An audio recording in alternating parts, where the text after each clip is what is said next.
काका मतदान केलं तुम्ही? हो, आज आज मगाशीच केलं मी. काय तुम्ही गेलात तेव्हा किती गर्दी होती तिकडे?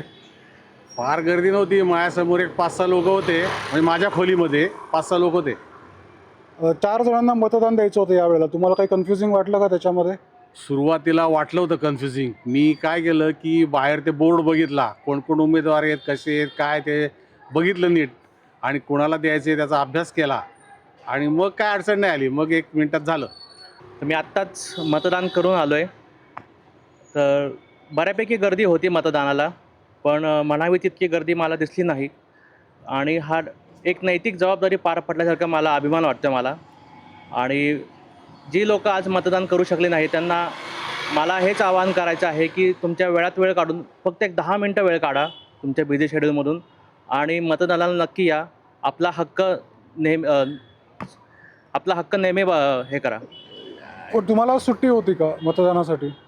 सुट्टी तर आहे आम्हाला सुट्टी आणि आज सुट्टी जरी नसती तरी आम्ही आज वेळात वेळ कसाही वेळ काढून आम्ही आज मतदान हे केलंच असतं.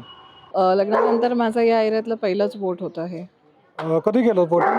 मी आज सकाळीच करून आले आहे.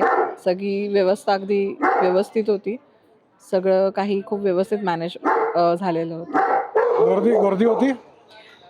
लोक येत होते आणि मी अर्ली मॉर्निंगच वोट देऊन आले होते, त्यामुळे माझं पटापट झालं. 4 जणांना वोट द्यायचं होतं. काही कन्फ्युजिंग वाटलं का?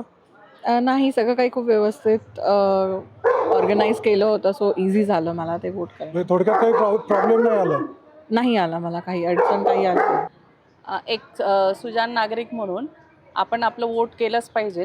हा आपला हक्क पण आहे आणि आपलं कर्तव्य पण आहे. तर येत्या 5 वर्षात जे उमेदवार निवडून येतील, जे नगरसेवक म्हणून इथे कार्यरत होणार आहे, त्यांनी जे इथले रहिवासी आहे त्यांच्या ज्या बेसिक सुविधा आपल्यासाठी इथे उपलब्ध आहेत, जसं की मीनाताई ठाकरे नाना नानी पार्कमधला जो स्विमिंग पूल आहे तो असाच चांगला असला पाहिजे. त्याच्यात अजून काही फॅसिलिटी अवेलेबल करता येतील त्यांना, तर त्या झाल्यास जो स्विमिंग पूल आहे तो स्वच्छ असला पाहिजे, जेणेकरून लहान मुलंसुद्धा तिथे जाऊन स्विमिंग करू शकतील.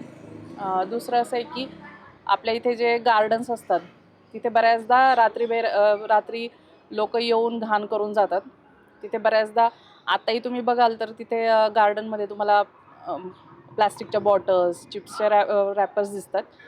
ती स्वच्छता जर झाली तर अजून चांगलं आहे.